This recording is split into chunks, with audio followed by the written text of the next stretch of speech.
अभी श्री शेषाद्रिचार्य जी का संबोधन होगा। शेषाद्रिचार्य जी प्रसिद्ध अंग्रेजी साप्ताहिक ऑर्गेनाइजर के 1992 से 2000 तक के संपादक रहे हैं। संयुक्त राष्ट्र परिषद यूनाइटेड नेशन में शासन व्यवस्था विषय के सलाहकार के नाते 3 साल दक्षिण सूडान में रहे हैं। Institute of national security study के आप डायरेक्टर हैं। फिन्स के राष्ट्रीय महामंत्री हैं। Indian federation of United Nations association के उपाध्यक्ष हैं। ऐसे सम्मानित शेषाद्रिचार्य जी को संबोधन के लिए मैं आमंत्रित करता हूँ। श्री शेषाद्रिचार्य।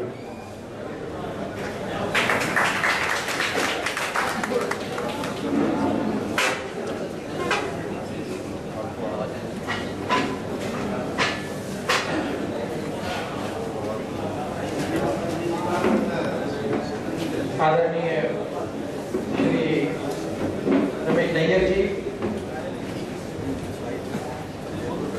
अशरफी जी, भाई और बहनों, वास्तव में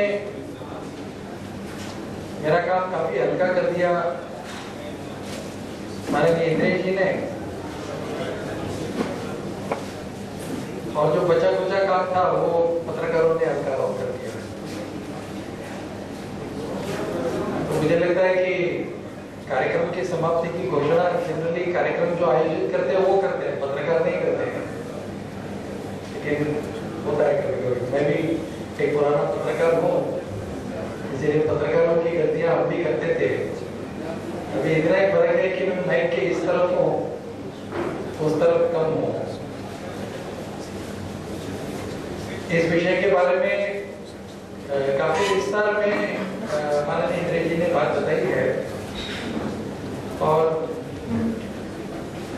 स्टेट्स रीऑर्गेनाइजेशन, स्मॉलर स्टेट्स, इसके सामने क्या प्रश्न है, इन सभी बातों के बारे में वैसे देखा जाए तो हम सब काफी जानकार हैं भी।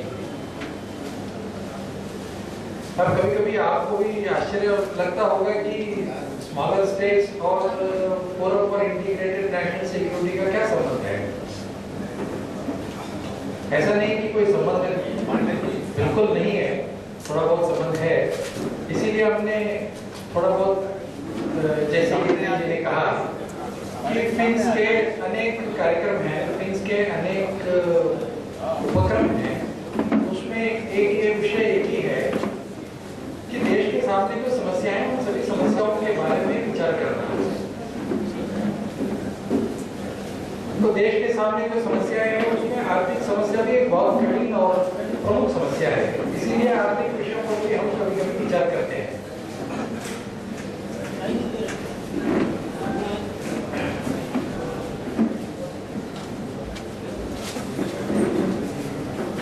अब हमारी सबकी मान्यता है एक देश, एक संस्कृति, एक जन, इन सभी विषयों पर हम विश्वास करते ही हैं। फिर भी एक रीऑर्गेनाइज्ड स्ट्रक्चर में हम सब रहते हैं, और उस दृष्टि से देखा जाए तो जितने एडवांटेजेस चाहिए, भौगोलिक एडवांटेजेस को कहते हैं, जियोपॉलिटिकल एडवांटेजेस है, वो बहुत हमारे देश में है। ऐसा कहते हैं, एक बार किसी वक्ता ने एक बार परिचय कराते समय कहा भारत के बारे में, उन्होंने कहा कि जब भगवान सब दुनिया बना रहे थे, दुनिया बनाने वाला कहते हैं उसको, तो दुनिया जो बना रहे थे तो उन्होंने एक देश ऐसा बनाया जिसमें बहुत बड़ा पहाड़ बनाया और बर्फ बना दिया। उस देश में खेती के लिए जमीन ही नहीं बनाया, जैसे स्विट्जरलैंड है। उन्होंने कहा कि जमीन तो बनाना चाहिए, तो फिर भगवान ने दूसरा देश बनाया, अरबस्तान बनाया, जहाँ पर रेगिस्तान ही रेगिस्तान है, रेत है, लेकिन एक भी नदी नहीं है। तो लोगों ने कहा कि ये बड़ा गलत काम है, आपको ऐसा देश बनाना चाहिए जिसमें सब कुछ हो। तो फिर उन्होंने कहा कि ठीक है, मैं एक देश बनाना हूँ। तो फिर उन्होंने एक ऐसा देश बनाया जिसमें दुनिया का सबसे बड़ा पहाड़ बनाया, जिसमें बर्फ ही बर्फ है 365 दिन। जमीन बनाया जहाँ खेती हो सकती है, नदी बनाई ताकि पानी हो सकता है, रेगिस्तान भी बनाया, समुद्र भी बनाया। पहाड़ भी बनाया, सब कुछ बनाया। तो लोगों ने कहा कि ये बड़ा जो है ना, ये पार्शियलिटी आपने भारत के साथ किया। तो क्या कहता है कि भगवान ने कहा कि देखो, wait till they put the kind of people in it। मैं किस प्रकार के लोग यहाँ पर रखता हूँ, उसके बाद मुझे बताओ कि मैंने पार्शियलिटी किया कि नहीं किया। उन्होंने कहा कि ऐसे लोग हैं जो इस देश के ऐसे ही तैसे कर देंगे। दुर्भाग्य की बात है कि जियोपॉलिटिकल स्ट्रक्चर्स को अगर देखा जाए और स्ट्रेटेजी के विषय में भी अगर सोचा जाए तो सबसे बढ़िया देश बना है। परंतु इस देश का एडमिनिस्ट्रेशन कैसा हो, गवर्नेंस कैसा हो, इस पर मुझे लगता है कि जुड़ी स्टिल आउट। अभी भी हम इस पर चर्चा कर रहे हैं। 1947 में अभी पिछले दिन हमने 15 अगस्त का दिन मनाया। 26 जनवरी 1950 में हमने संविधान भी स्वीकार किया, और संविधान किस तरीके का हो इस पर बड़ी चर्चा हुई। कॉन्स्टिट्यूशन कमीशन का डिबेट्स अगर आप पढ़ेंगे तो उसमें अनेक विषयों पर चर्चा किया। तो देश का एडमिनिस्ट्रेटिव स्ट्रक्चर कैसा हो उस पर भी बहुत विचार किया। उस पर विचार करने के बाद और पार्टीशन का बैकग्राउंड था, पार्टीशन के बैकग्राउंड होने के कारण सबसे बड़ा विषय ये आया कि centre should be very strong. तो सेंटर स्ट्रॉन्ग हो, but at the same time जो देश के जो कैरेक्टरिस्टिक्स हैं अन्य प्रदेशों के, अन्य लोगों के, उस कैरेक्टरिस्टिक्स को भी हमें ध्यान रखना पड़ेगा। तो इन दोनों का बीच में समन्वय कैसा हो, इसीलिए उनको लगा कि एक यूनिटरी फॉर्म ऑफ गवर्नमेंट हो परंतु एक फेडरल सिस्टम ऑफ गवर्नेंस हो। तो इन दोनों का बैलेंस किया। इसीलिए हमारा कॉन्स्टिट्यूशन कहा जाता है कि बड़ा यूनिक है। इसलिए फेडरेशन तो बनाया, but India is not a federation of states, India is not a union of states. States union is not dismantlable, union collapse नहीं हो सकता है, स्टेट्स कोलैप्स हो सकते हैं। स्टेट्स कैन बी रीऑर्गनाइज्ड, इसलिए स्टेट्स रीऑर्गेनाइजेशन कमेटी बनाया। सबसे पहला जो स्टेट्स कमेटी बनाया था वो तो लिंग्विस्टिक बेसिस पे बनाया था। हम सब जानते हैं उसका इतिहास वगैरह, जो पोटी श्री रामुलु का कमीशन हुआ और तेलुगु भाषा के आधार पर, मतलब उन्होंने कहा कि आंध्र और तेलुगु भाषा जो है वो एक अपने आप में विशेष भाषा है, इसलिए तेलुगु भाषा के आधार पर स्टेट होना चाहिए। इस विषय को लेकर स्टेट लिंग्विस्टिक बेसिस पर स्टेट बनाने का तय हुआ। आंध्र प्रदेश अलग हुआ। अब आंध्र प्रदेश तो ठीक है, एक तेलुगु भाषा के आधार पर एक राज्य बना, तो अब तेलंगाना किसके आधार पर बना? जो सीमांध्र में है वो भी तेलुगु बोलते हैं, जो तेलंगाना है उधर वो भी तेलुगु ही बोलते हैं। तो एक ही तेलुगु बोलने वाले दो राज्य बने। अभी हिंदी बोलने वालों का एक प्रदेश था। अब मध्य प्रदेश की हिंदी और बिहार की हिंदी में फर्क हो सकता है, परंतु हिंदी प्रदेश है। फिर मध्य प्रदेश के दो प्रदेश बने, बिहार के दो प्रदेश बने, झारखंड और बिहार। उत्तर प्रदेश के दो प्रदेश बने, दोनों हिंदी भाषी। धीरे धीरे ये ध्यान में आया कि केवल भाषा के आधार पर राज्य बनाना जो है ये बुद्धिमानी नहीं है, और केवल मात्र भाषा के आधार पर अगर राज्य बनाते हैं तो इसके लिमिटेशंस भी हैं। और एक भाषा बोलने वाले अलग अलग प्रदेशों में रह सकते हैं। तमिल बोलने वाले अगर कहीं झारखंड में या छत्तीसगढ़ में अगर 10,000 लोग मिल गए तो उसका मतलब ये नहीं कि 10,000 लोगों के लिए झारखंड के अंदर या छत्तीसगढ़ के अंदर एक अलग राज्य बनाना पड़ेगा। इसीलिए भाषा केवल मात्र एक कैरेक्टरिस्टिक नहीं हो सकता है। इसीलिए फिर एडमिनिस्ट्रेटिव डेफिनेशंस को लेकर कन्वीनियंस के आधार पर छोटे राज्य बने।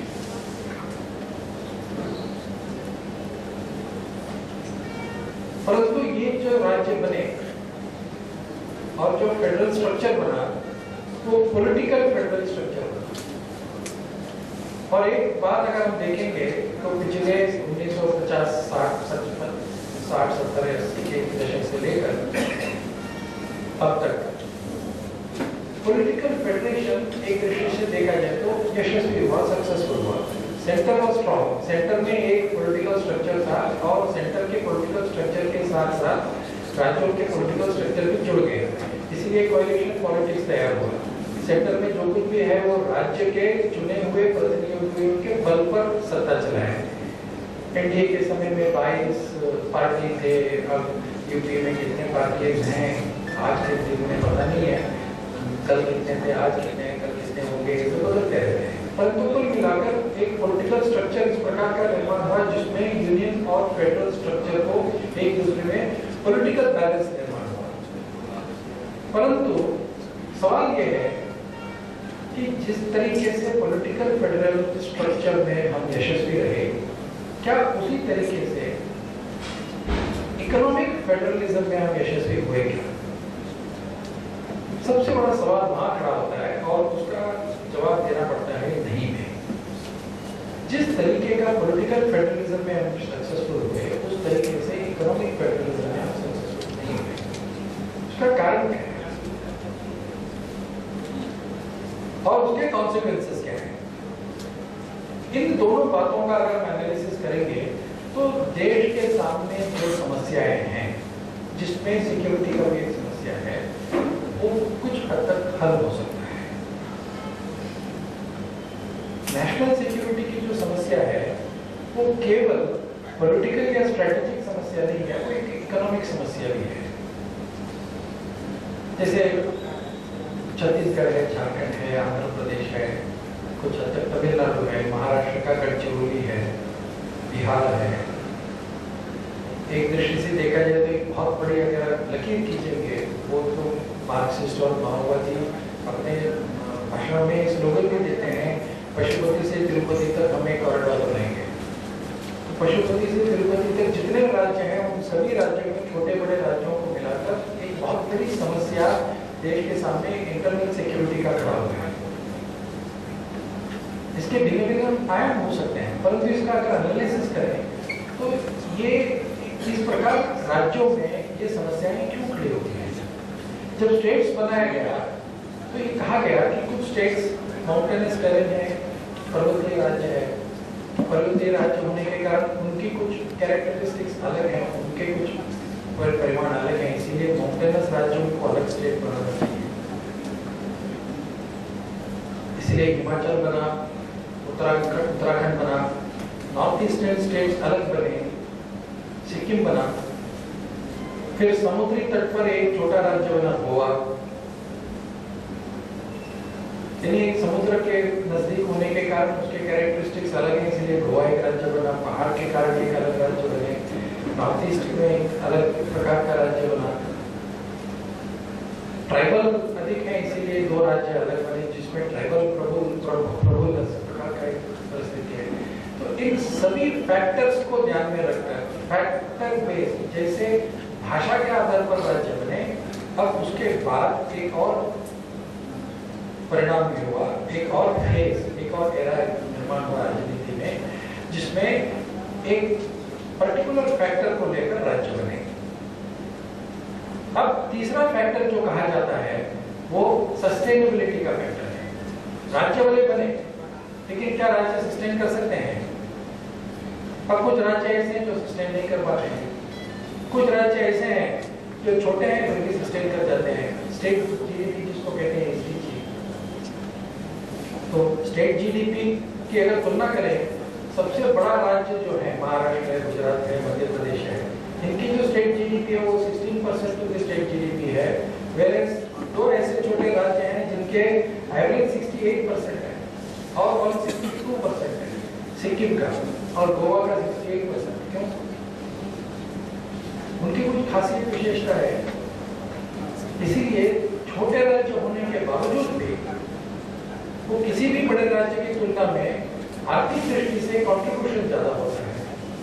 परंतु ये जैसे कंट्रीब्यूशन ज्यादा होता है, उस तरीके से देखा जाए तो राज्य और केंद्र के बीच के जो इकोनॉमिक संबंध हैं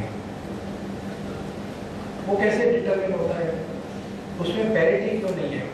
और इकोनॉमिक प्रश्न जो छोटे राज्यों को होता है, खास करके छत्तीसगढ़ की चर्चा अगर करते हैं तो छत्तीसगढ़ में जो समस्याएं हैं या झारखंड की जो समस्या है, माननीय इंद्र जी ने झारखंड का उल्लेख किया, इंस्टेबिलिटी का। Instability is part of the process of economic federalism. Instability का केवल पॉलिटिकल कारण नहीं है, इकोनॉमिक कारण है। इसीलिए आज सबसे बड़ी समस्या जो पैदा हुई है राज्य और केंद्र के बीच में, वो resource sharing, compensation for resources, economic planning and execution. आज राज्य जो जीडीपी पैदा करता है या राज्य जो इनकम पैदा करता है, उस इनकम में राज्य के taxation is not part of the income. राज्य का जो रिसोर्सेस है, उस रिसोर्सेस की जो कॉम्पनसेशन राज्य को मिलना चाहिए, वो उसका इनकम नहीं है।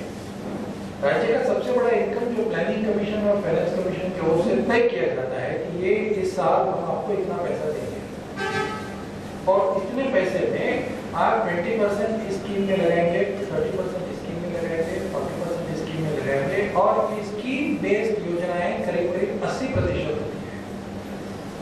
अभी स्कीम तय कौन करता है? स्कीम तय होता है प्लानिंग कमीशन में। प्लानिंग कमीशन को स्कीम कौन देते हैं? मिनिस्ट्रीज देते हैं। मिनिस्ट्रीज को स्कीम कौन देता है? प्रधानमंत्री कार्यालय देता है। और जिस दल का प्रधानमंत्री, जिस पार्टी का वर्चस्व होता है, वो तय करते हैं कि स्कीम कौन कौन सा होना चाहिए। एनडीए के समय में एक स्कीम बना था, प्रधानमंत्री ग्राम सड़क योजना। उस स्कीम में उन्होंने कहा कि 20% of the funds will be devoted to Pradhan Mantri Gram सड़क योजना। उन्होंने अच्छा किया, एनडीए में थोड़ा शासन की बुद्धिमानी थी। उन्होंने ये नहीं कहा कि अटल बिहारी वाजपेयी ग्राम सड़क योजना नहीं कहा, प्रधानमंत्री ग्राम सड़क योजना राज्यों ने किया, क्योंकि सभी राज्य ऐसे हैं जिसमें गांव है। गोवा में भी, सिक्किम में भी, महाराष्ट्र में, गुजरात में, मध्य प्रदेश में, छत्तीसगढ़ में सब जगह गांव है। इसलिए ग्राम सड़क योजना बनाने के लिए उनको दिक्कत नहीं हुई। उन्होंने कहा कि हमारे गांव का विकास अगर इस सड़क योजना से होता है और पैसा अगर आप दे रहे हैं तो हम बनाएंगे। सड़कें बनाई, गोल्डन वाटर नेटवर्क बनाया, जिसका लाभ सबको हुआ। इसलिए किसी ने कहा नहीं कि हम नहीं करेंगे। यूपीए सरकार आने के बाद यूपीए सरकार ने तय किया कि प्रधानमंत्री ग्राम सड़क योजना को पैसा नहीं देंगे, लेकिन हम नरेगा के लिए पैसा देंगे, और ये योजना अगर आप करेंगे तो उसके लिए इतना पैसा मिलेगा। और उन्होंने तय किया कि किस प्रकार की योजनाएं आप बनाएंगे, ये हम तय करेंगे। अब वनवासी कल्याण के लिए उन्होंने एक योजना बनाई। छत्तीसगढ़ सरकार ने कहा बहुत अच्छी बात है, अगर 3% हमारा फंड अगर वनवासी के लिए लगाना है तो हम करेंगे। उन्होंने कर दिया। नॉर्थ ईस्टर्न गवर्नमेंट स्टेट्स ने कहा कि हमको 3% से क्या होगा, यहाँ तो 97% चाहिए, क्योंकि 3% बाकी लोग हैं, 97% यहाँ पर ट्राइबल है। तो सरकार ने कहा कि हम आपको अगर 97% देंगे तो सभी स्टेट्स को 97% देना पड़ेगा। वो हम नहीं कर सकते हैं। फिर ध्यान में आया कि गोवा में ट्राइबल है ही नहीं, तो 97% फंड लेके गोवा क्या करेगा? लेकिन उन्होंने कहा कि प्लान डॉक्यूमेंट जो है उसमें हम इस प्रकार का राज्य के आधार पर परिवर्तन नहीं कर सकते हैं, हम प्रोग्राम्स के आधार पर परिवर्तन कर सकते हैं। हम कौन से प्रोग्राम के लिए देंगे ये दे सकते हैं, प्लान के आधार पर नहीं दे सकते।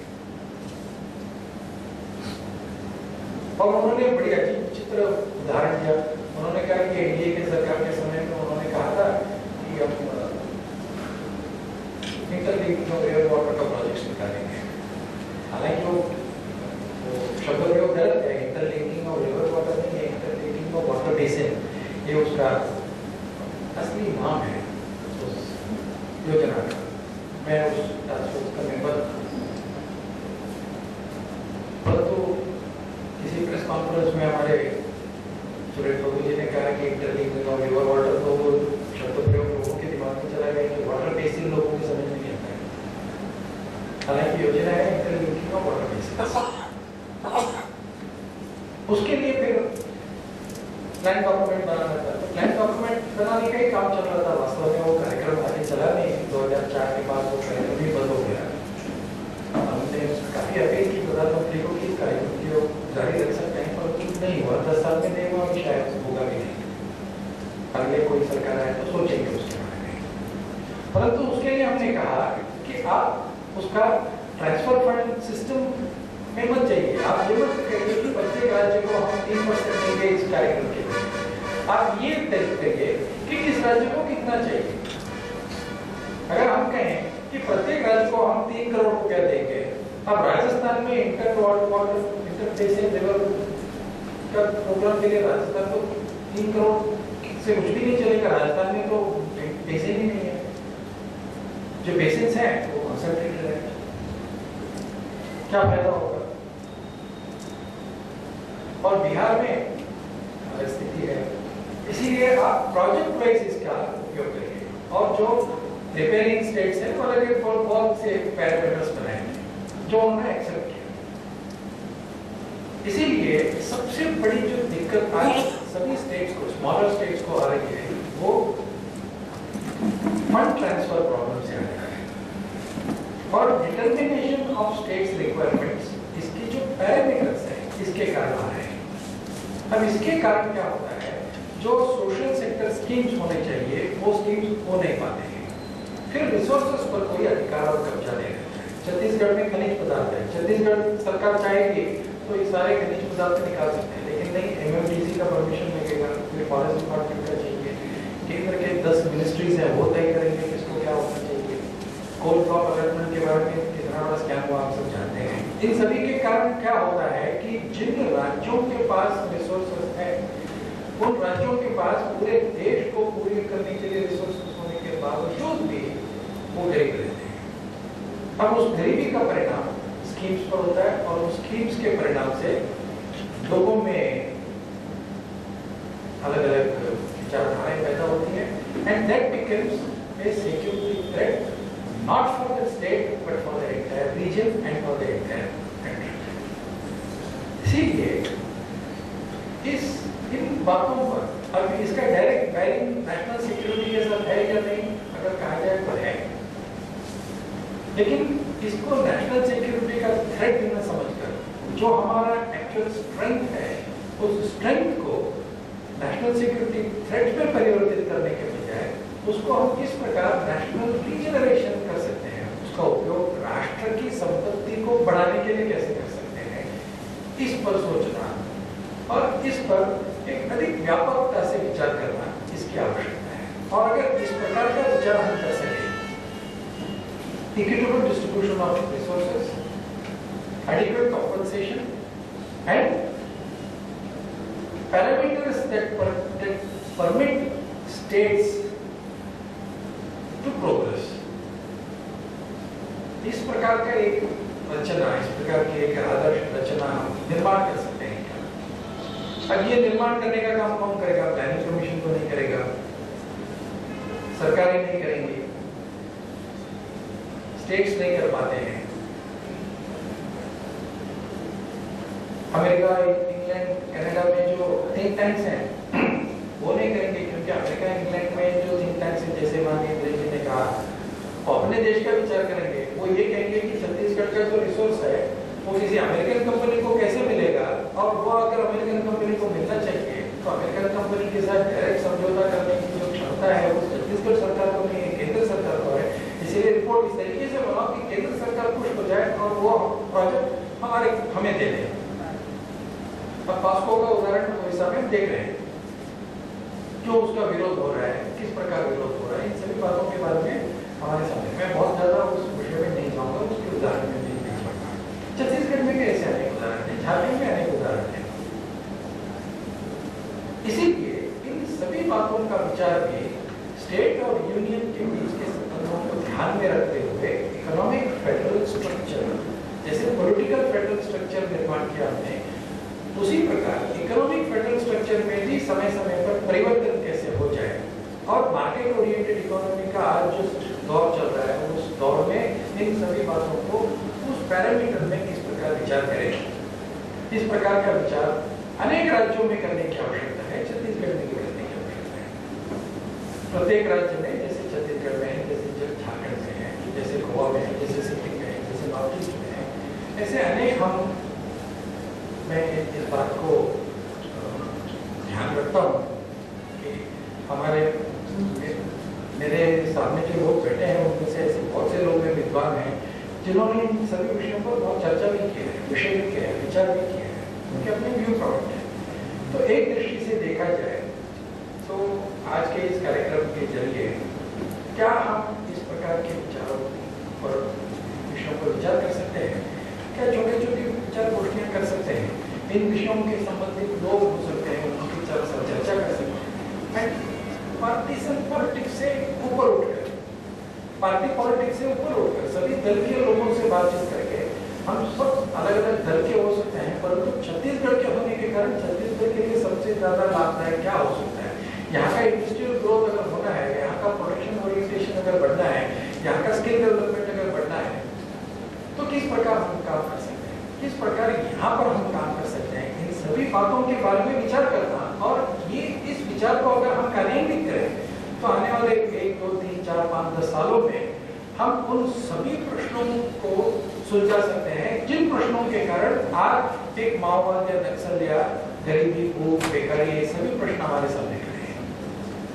ये सब प्रश्न हमारे सामने पहले नहीं थे, आगे भी रहेंगे निश्चय, परंतु आज के दौर में ये प्रश्न इसीलिए खड़े हो रहे हैं क्योंकि inequitable distribution of resources and inequitable distribution of profit, इसके कारण तो इन सभी विषयों पर विचार करके, और इन सभी विषयों पर विचार केवल आर्थिक दृष्टि से हम सफल होनी चाहिए इस दृष्टि से न होकर इन सभी विषयों का विचार इसीलिए करेंगे क्योंकि इसका बेयरिंग नेशनल सिक्योरिटी पर भी है। इस बात को ध्यान में रखकर अभी सरहद को बढ़ाने का उल्लेख माननीय इंद्रेश जी ने किया। जो बच्चे गए, एक जिला से 20-20 बच्चे गए, विद्यार्थी गए, युवक गए, सरहद के जितने प्रदेश हैं उन सभी स्थानों पर गए, करीब 5000 स्थानों पर गए, 2 दिन रहे सरहद पे, दुर्गम स्थानों पर भी गए, और सभी लोगों ने, हमने उनको कहा कि प्रत्येक व्यक्ति जो जाएगा वहां पर वो अपना रिपोर्ट बनाएगा और 48 घंटे के अंदर बेस कैंप में आकर वो रिपोर्ट हमसे सबमिट करेगा। 95% ऑफ द रिपोर्ट्स भी है, और उसमें 2-3 फैक्टर सभी रिपोर्टों में पूरे 5000 स्थानों का रिपोर्ट क्या है।